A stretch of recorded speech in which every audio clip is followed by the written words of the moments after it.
দর্শক, ডাকসু নির্বাচন হলো। নির্বাচন নিয়ে অনেক আলোচনা এখন চলছে এবং নির্বাচন নিয়ে চুলচেরা বিশ্লেষণ হয়তো আরও কয়েকদিন চলবে। কারণ ছাত্র শিবিরের যে একচ্ছত্র আধিপত্য আমরা দেখলাম, 28টা পদের 23টা পদেই তারা জিতে গেল, ভিপি, জিএস, এজিএস সহ। সেরকম পরিস্থিতিতে ছাত্রদলের যে বিপর্যয়, সেই বিপর্যয়টা কেউই স্বাভাবিকভাবে দেখছেন না। কিন্তু এই পুরো নির্বাচনে আওয়ামী লীগ ছিল না, ছাত্রলীগ ছিল না, শেখ হাসিনা ছিলেন না, কোনোভাবেই প্রাসঙ্গিক ছিলেন না তিনি। আওয়ামী লীগ, ছাত্রলীগ কোনোভাবেই প্রাসঙ্গিক ছিল না। কিন্তু বারবার কেন যেন তারা ফিরে ফিরে এসেছে। গতকালকে আমরা দেখেছি যে বারবার শেখ হাসিনা, ছাত্রলীগ, আওয়ামী লীগ এই ব্যাপারগুলো ফিরে ফিরে এসেছে। কেন শেখ হাসিনা কিংবা আওয়ামী লীগ, ছাত্রলীগকে আমরা এত বেশি স্মরণ করছি? কেন তারা ফিরে ফিরে আসছে? কেন তারা ডাকসু নির্বাচনে প্রাসঙ্গিক হয়ে উঠছেন? আলোচনায় কেন তারা প্রাধান্য পাচ্ছেন?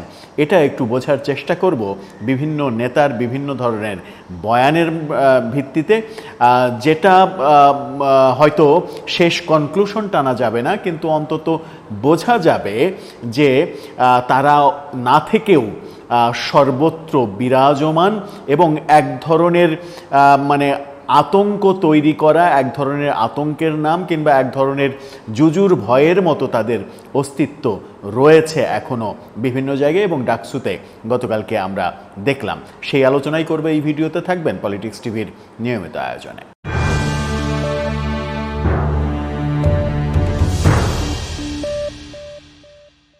দর্শক, বলছিলাম গতকালকে ডাকসু নির্বাচন হলো, শিবিরের একচ্ছত্র আধিপত্য দেখলাম, ছাত্রদলের বিপর্যয় দেখলাম, সেটা নিয়ে নানা রকমের চুলচেরা বিশ্লেষণ হচ্ছে। বিশ্লেষণ হয়তো আমরাও কয়েকটা ধাপে করব এবং বুঝে ওঠার চেষ্টা করব যে প্রকৃত ঘটনাটা কোথায় লুকিয়ে রয়েছে। এর আগে আমরা একটা ভিডিওতে সেরকম একটা বিশ্লেষণ, গত ভোরে যে ভিডিওটা আমরা ছেড়েছিলাম সেরকম একটা বিশ্লেষণ করেছিলাম। সেই ভিডিওটা আপনারা যথেষ্ট পছন্দও করেছেন। এখন যে আলোচনাটা করতে চাই আমরা, সেটা হচ্ছে যে গতকালকে ডাকসু নির্বাচন হলো, কিন্তু সেখানে কোনোভাবেই ছাত্রলীগ, আওয়ামী লীগ, শেখ হাসিনার উপস্থিতি ছিল না, তারা কার্যকর ছিলেন না, তারা প্রাসঙ্গিক ছিলেন না। কিন্তু বারবার তারা কেন যেন প্রাসঙ্গিক হয়ে উঠেছে, তাদেরকে প্রাসঙ্গিক করে তোলা হয়েছে। যেমন নবনির্বাচিত ভিপি, যিনি গতকালকে পর্যন্ত যিনি ভিপি হননি, আজকে সকালে আনুষ্ঠানিকভাবে ঘোষণা করা হয়েছে, সাদিক কায়ুম, তিনি যে মন্তব্য করেছেন সেটা নিয়ে গণমাধ্যমে শিরোনাম হয়েছে। তিনি মন্তব্য করেছেন, ক্যাম্পাস অস্থিতিশীলের চেষ্টা হলে তাদের পরিণতি হবে শেখ হাসিনার থেকেও খারাপ। সেই যমুনা টেলিভিশনের ফটোকার্ডের মাধ্যমে আপনারা দেখে নিতে পারেন। যমুনা টেলিভিশন এই তথ্যটা নিশ্চিত করছে। তার মানে তিনি বলতে চাচ্ছেন যে ক্যাম্পাস যদি কেউ অস্থিতিশীল করে তাহলে তার পরিণতি শেখ হাসিনার চাইতে খারাপ হবে। তার মানে তার আলোচনায় শেখ হাসিনা আসলো, ডাকসুর আলোচনায় শেখ হাসিনা আসলো। ডাকসুর নির্বাচন যখন হচ্ছে, নির্বাচন নিয়ে গতকালকে আমরা যে টালমাটাল অবস্থা দেখেছি, সেরকম প্রেক্ষাপটে তিনি শেখ হাসিনাকে স্মরণ করেছেন, যে বলার চেষ্টা করেছেন ইনডাইরেক্টলি ছাত্রদলকে, যে যদি খারাপ পরিবেশ তৈরির চেষ্টা করা হয় তাহলে ছাত্রদলের পরিণতিও শেখ হাসিনার মতো হবে। আবার তার জিএস ক্যান্ডিডেট, তিনি ছাত্রদলের উদ্দেশ্যে বলছেন, সেখানেও তিনি ছাত্রলীগকে প্রাসঙ্গিক করছেন। তিনি বলছেন, কালবেলা এটা নিশ্চিত করছে, তিনি বলছেন, প্লিজ ছাত্রলীগ হয়েন না, ছাত্রদলকে ফরহাদ। অর্থাৎ ফরহাদ মানে আবিদের যে ডায়লগটা আন্দোলনের সময়, গত বছর আন্দোলনের সময় আবিদের যে ডায়লগটা রীতিমতো আলোচিত হয়েছিল, যে প্লিজ কেউ ছেড়ে যায়েন না, ওইটাকে এক ধরনের ব্যঙ্গ করে তিনি আবিদকে বলেছেন, ছাত্রদলকে বলেছেন, প্লিজ ছাত্রলীগ হয়েন না। তার মানে এখানেও প্রাসঙ্গিকভাবে ছাত্রলীগকে আলোচনায় নিয়ে আসা হয়েছে, সেটা নেগেটিভভাবে হোক আর পজিটিভভাবে হোক। আবার মানে আবিদ যে মন্তব্যটা করছে, আবিদ এবং যে মন্তব্যটা সাদিক কায়ুম করেছিলেন, সেই মন্তব্যের পৃষ্ঠে আবিদের যে মন্তব্যটা, সেটা নিয়ে একটা ইন্টারেস্টিং ফটোকার্ড আমরা সামাজিক যোগাযোগ মাধ্যমে ঘুরে বেড়াতে দেখছি। সেখানে দেখা যাচ্ছে যে আবিদ মন্তব্য করছেন, এই নির্বাচন শেখ হাসিনার স্বৈরাচারী নির্বাচনের চেয়েও খারাপ হয়েছে। তার মানে যে ডাকসু নির্বাচন যেটা হলো, এখানে শিবিরের একচ্ছত্র আধিপত্য দেখলাম, সেটাকে তিনি শেখ হাসিনার আমলে যে নির্বাচনগুলোর আমরা সমালোচনা করছি,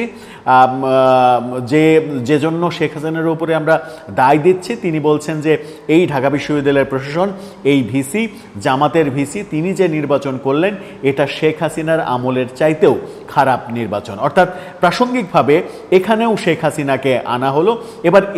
কিন্তু এবার আবার শেখ হাসিনাকে একটু পজিটিভলি আনা হলো, যে শেখ হাসিনা বরং এই ঢাকা বিশ্ববিদ্যালয়ে ভিসির চাইতে, ভিসি তো নির্বাচনের মূল কারিগর, প্রধান ব্যক্তি নির্বাচনের পেছনে, তাকে উদ্দেশ্য করে এই কথা বলা হয়েছে। আবার সাদিক কায়েমের কথা, সেখানেও মানে শেখ হাসিনার অস্তিত্ব আমরা দেখছি। দুই ভিপি ক্যান্ডিডেটের কথাতেই শেখ হাসিনার অস্তিত্ব। সাদিক কায়েম বলেছিলেন, যেটা একটু আগে বললাম, যে ক্যাম্পাস অস্থিতিশীলের চেষ্টা হলে তাদের পরিণতি শেখ হাসিনার থেকেও খারাপ হবে। তার মানে সাদিক কায়েম, আবিদ, ফরহাদ, এদের প্রত্যেকের আলোচনায়, বয়ানে গতকালকে শেখ হাসিনা, ছাত্রলীগ, আওয়ামী লীগ এগুলো প্রাসঙ্গিক হয়েছে। তারা বয়ানের মাধ্যমে শেখ হাসিনাকে আবার জীবন্ত করার চেষ্টা করেছেন, ছাত্রলীগকে আবার প্রাসঙ্গিক করার চেষ্টা করেছেন, এবং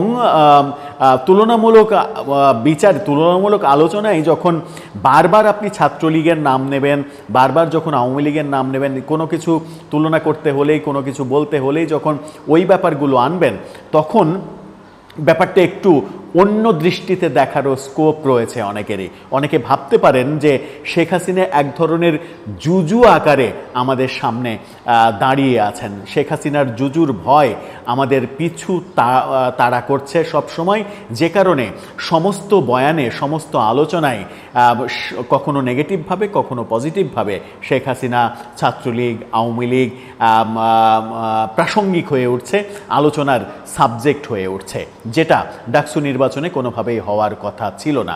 ব্যাপারটা খুবই ইন্টারেস্টিং, এবং ব্যাপারটা বাংলাদেশের রাজনীতিতেই, গোটা রাজনীতিতেই ইন্টারেস্টিং হয়ে গেছে। যতটা না বাস্তবতা, তার চাইতেও বেশি আলোচনা করে আমরা মানে শেখ হাসিনার অস্তিত্ব, আওয়ামী লীগের অস্তিত্ব, ছাত্রলীগের অস্তিত্ব জানান দিচ্ছি, এবং জানান দেওয়ার মাধ্যমে এটা নিশ্চিত করেই বলা যায় যে নিজেদের দুর্বলতাটা প্রকাশিত হয়ে যাচ্ছে।